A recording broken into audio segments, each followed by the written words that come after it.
Tudo da Canção Nova em um só lugar. Canção Nova Play. Jesus à multidão. Ninguém acende uma lâmpada para cobri-la com uma vasilha ou colocá-la debaixo da cama. Ao contrário, coloca no candeeiro, a fim de que todos os que entram vejam a luz. Com efeito, tudo que está escondido deverá tornar-se manifesto, e tudo que está em segredo deverá tornar-se conhecido e claramente manifesto. Portanto, prestai atenção à maneira como vós ouvis, pois a quem tem alguma coisa será dada ainda mais, e àquele que não tem será tirado até mesmo o que ele pensa ter. Palavra da salvação.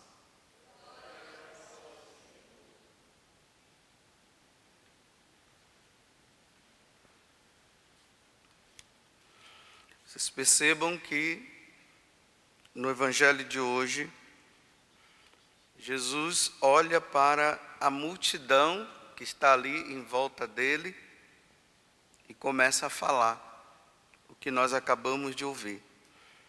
Jesus ele está instruindo, porque uma das coisas que Jesus fez também foi instruir e mostrar para as pessoas como é que elas devem ser e como elas devem agir.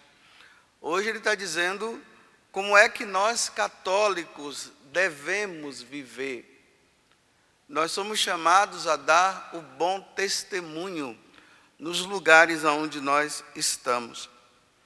Por isso que aqui no versículo 18, desse capítulo 8, do Evangelho de São Lucas, ele vai dizer o seguinte, olha, prestai atenção à maneira como vós ouvis. Prestem atenção. Bem, para nós ouvirmos, nós precisamos dar tempo. Para nós ouvirmos a Deus, nós precisamos dar tempo. É preciso escolher o momento e ter o momento necessário para isso. Por isso que ele está dizendo, olha, tudo que está escondido, ou seja, tudo aquilo que nós ouvimos de Deus, no escondimento do nosso coração, depois que nós assimilamos tudo isso, deve ser colocado no lugar bem alto, à vista de todos. Para que as pessoas vendo, elas possam fazer o que na aclamação do Evangelho está dizendo. Vós sois luz do mundo e brilhe para todos a vossa luz, para que eles vendo vossas obras, vendo aquilo que você pratica, vendo a forma como você vive, deem glória ao Pai Celeste. Um exemplo bem claro de hoje, para nós entendermos também, é a vida de São Padre Pio. Na verdade, o Padre Pio, ele se tornou exemplo para todos os sacerdotes. Ele se tornou luz. Da mesma forma como o cura Darcy, ele se tornou luz. Também, a mesma coisa, o Padre Pio. Um homem que se dedicava inteiramente à vida de oração. Ele rezava, e uma das coisas que ele gostava muito de meditar era a paixão de nosso Senhor Jesus Cristo. Então veja, olha, ele era um homem de vida de oração profunda. Se ele era um homem de vida de oração profunda, ele está dizendo que com a vida dele, que nós sacerdotes precisamos ser homens de vida de oração profunda. Então hoje eu tenho que me avaliar se eu tenho uma vida de oração. Se a minha vida de oração, ela é profunda, se realmente eu procuro a Deus. Mas ao mesmo tempo você tem vida de oração? A sua vida, você reserva realmente o tempo para rezar? Então, aí, na vida de oração do Padre Pio, Deus fala com ele. E Deus falando com ele, ele pratica o que Deus ouve. Não tem como uma pessoa praticar o que Deus ensina, se ela não ouve Deus. Como é que ela vai praticar? Não tem como. Não tem como. Então, há essa necessidade desse tempo que todos nós precisamos reservar para que nós tenhamos, reservar o tempo necessário para estar com Deus. E é ali, ouvindo a Deus, que Padre Pio compreende que a vida dele deve ser uma vida de sofrimento, como Jesus sofreu. E a vida do Padre Pio foi uma vida de sofrimento. E ele não fugia do sofrimento, ele se alegrava com o sofrimento. Porque ele se assemelhava a Jesus que sofre. E isso fica bem claro também quando ele recebe os estigmas, né? As chagas nas mãos, nos pés, no lado, ali perto do coração, se assemelhando ao Cristo que sofre. E aí ele vai entender que a vida do sacerdote deve ser uma vida de sofrimento e de imolação. E aí ele compreende o valor da Santa Missa. Aí ele dá a importância à Santa Missa.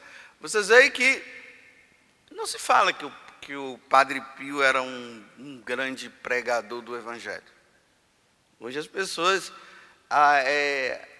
assimilaram, né, que o bom sacerdote é só aquele que prega. Tanto que quando as pessoas vão em determinada missa, que tem algum padre lá que está celebrando, eu não estou dizendo que são todas, né?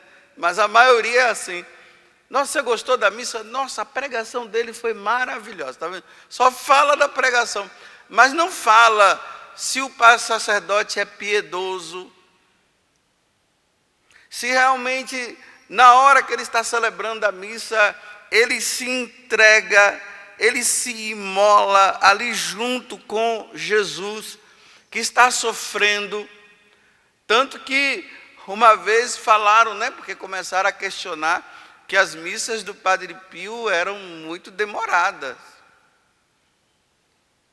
O pessoal queria aquela missa bem rápida, né? Não tem aquelas pessoas que gostam de missa rápida, rapidinha, ainda usa essa palavra, né? Eu gosto daquela missa que ela é rapidinha. Agora eu não sei porque é tão rapidinha que o pessoal está tudo com pressa para quê? Para quando acabar a missa, né? Com exceção durante a semana, né? O pessoal vai trabalhar.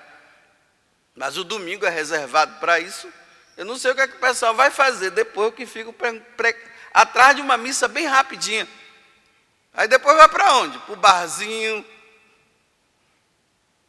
vai para o churrasco, vai jogar futebol, como no caso quando é o homem. Está vendo como as pessoas vão se enganando? Aí ele disse, mas como é? Ele disse, como é que eu vou celebrar a missa tão rápida se o meu Senhor se sacrificou de meio-dia até as 3 horas da tarde? Porque se a missa é o sacrifício de Jesus na cruz, ele disse,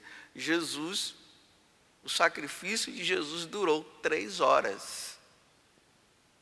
As missas deveriam durar 3 horas. Mas é um exagero, né? Nossa, para que tanto tempo? 3 horas de sofrimento. Quando ele celebrava, Ele chorava. Perguntava, mas por que você chora? Vocês não estão vendo o meu Senhor na cruz sofrendo? Vocês querem o quê? Que eu fique dando risada? Olha como é que assimila.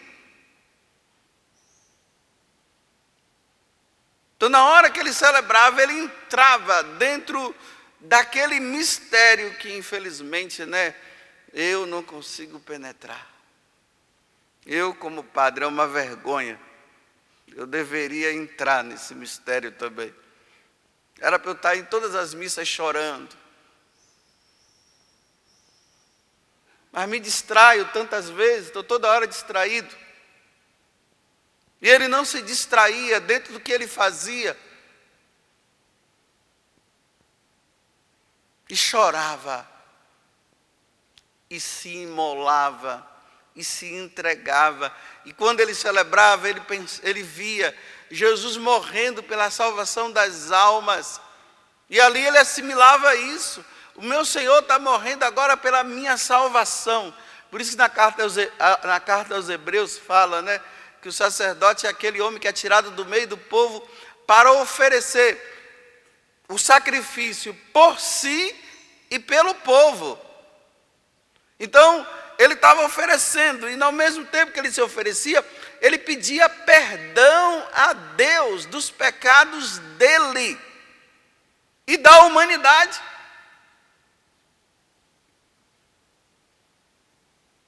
É assim que nós, sacerdotes, deveríamos celebrar, é assim que eu deveria celebrar. Mas é tanta distração.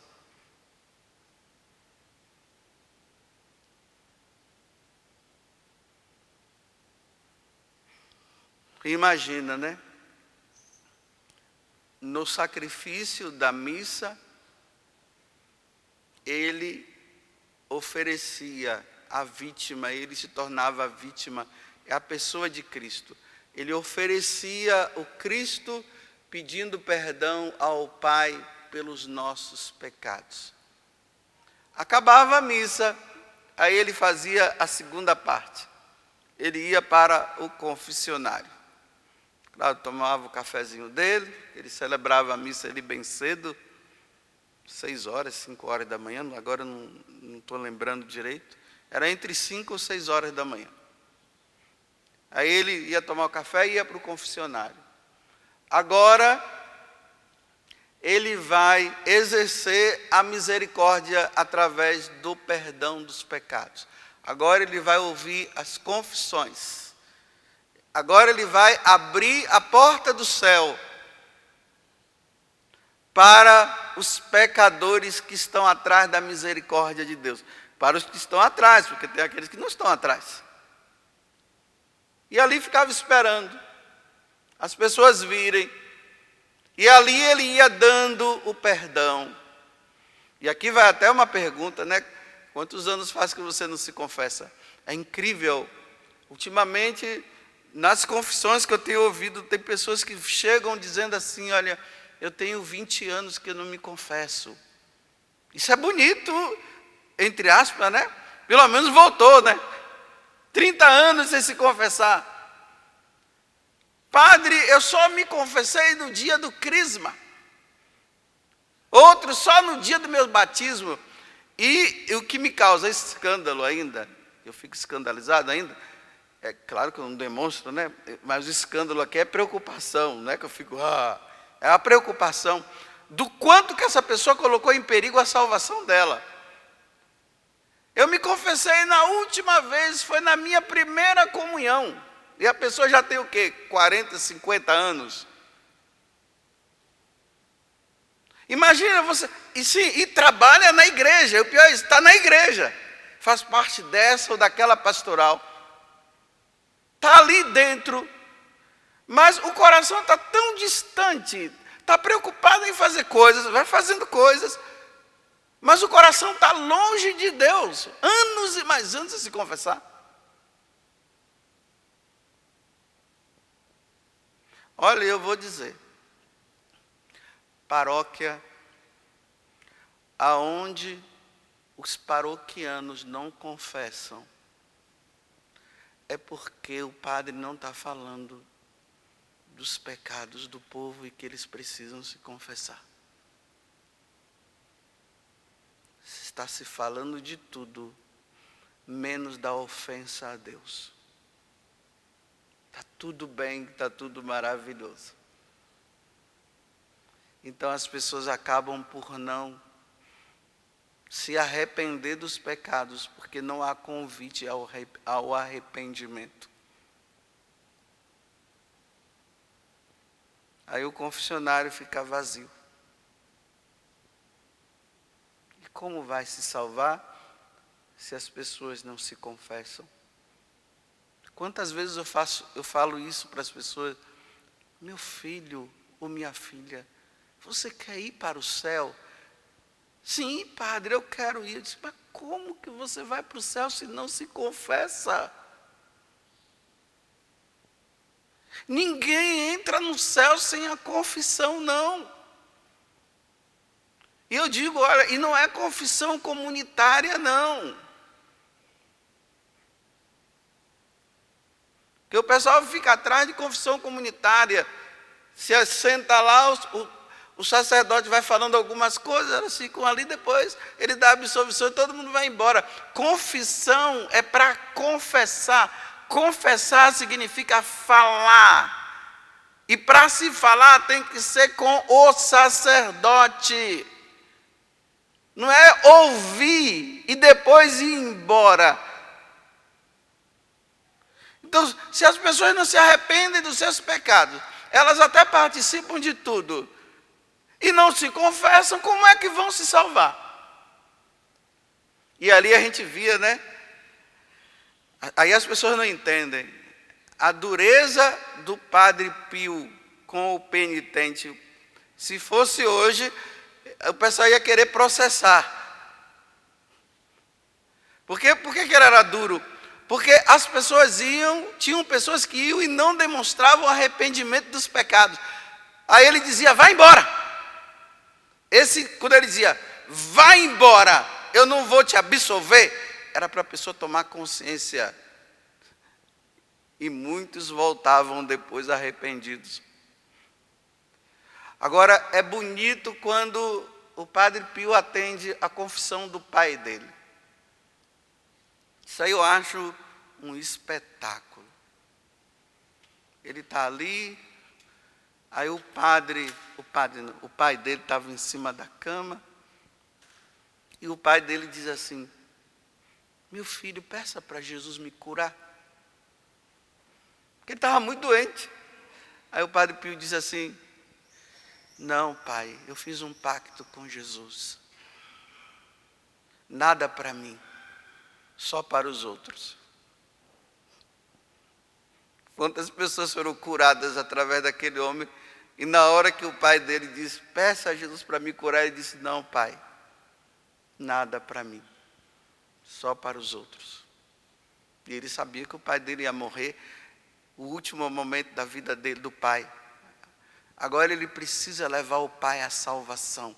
Ele precisa levar o pai ao arrependimento. Olha, sacrifício da cruz e confessionário.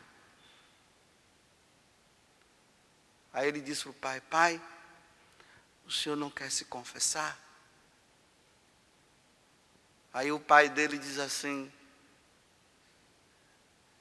não, filho, pede para Jesus me curar. Ele disse, não, pai.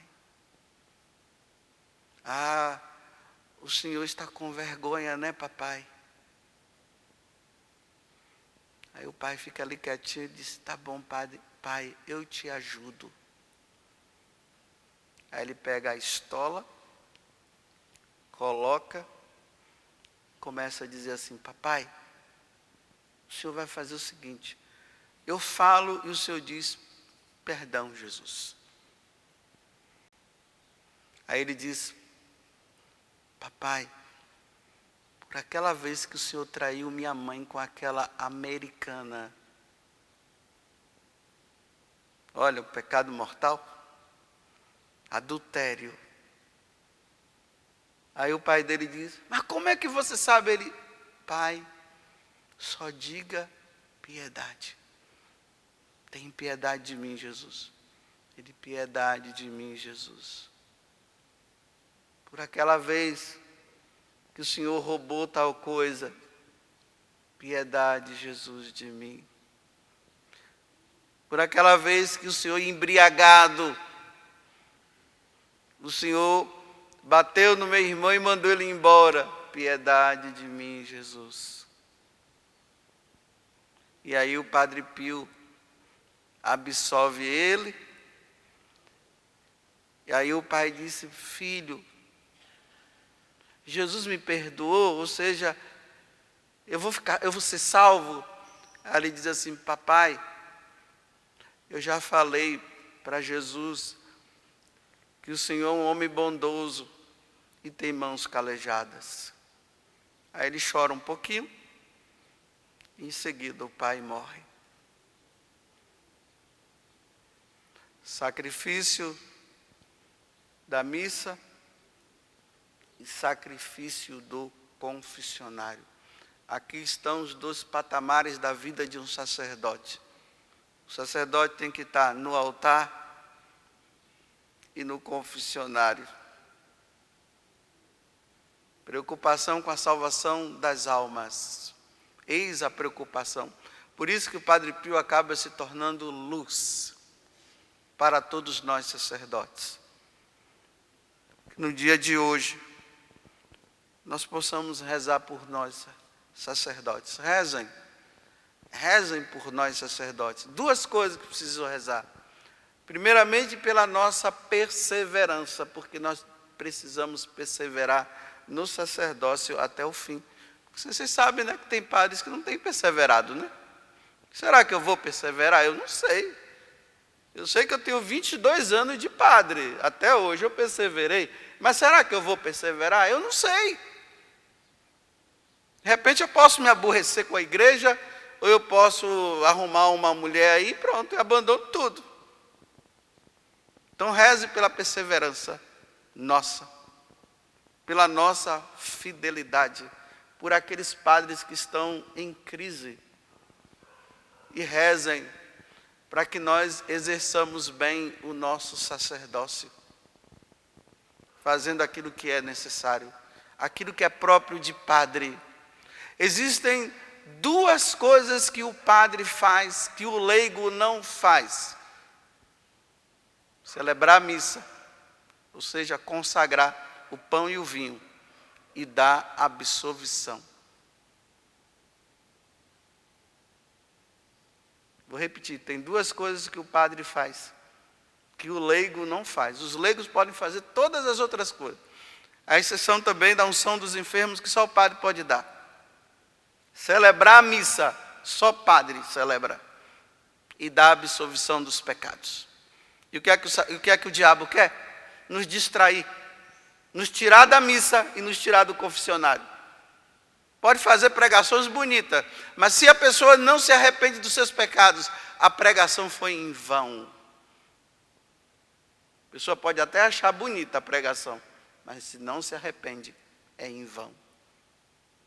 E se não se confessa, e se não tiver pessoas se não tiver padres para absolver, o que será de vocês? E o que será de mim? Porque até eu preciso de um outro padre para absolver os meus pecados, porque eu não posso me absolver sozinho. Ah, se eu pudesse. Tudo da Canção Nova em um só lugar. Canção Nova Play.